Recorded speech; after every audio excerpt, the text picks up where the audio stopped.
Sabe que hay momentos determinados que el infierno ha trazado una meta y es que te van a llevar a enterrar. Pero vengo a decirte, cuando el diablo te tira para matarte, es porque eres una amenaza en el mundo espiritual. Arracata la vasalla, eres una amenaza.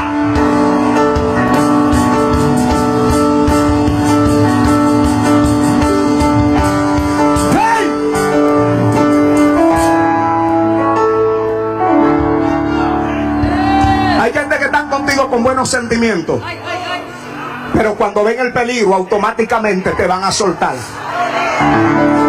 Porque escucha esto, hay gente que tiene que entender que hay un instinto de preservación de vida en el ser humano.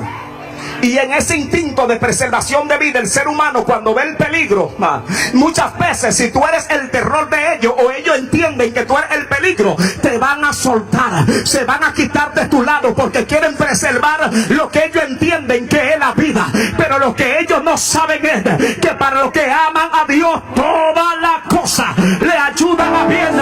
Hay gente que no produce nada en ti, que Dios de una forma u otra va a provocar una situación para quitarla de tu lado. Ellos creen que te van a dar muerte, pero Dios te va a dar vida. Ellos creen que va a morir en el desierto, pero Dios te dará vida en medio del desierto.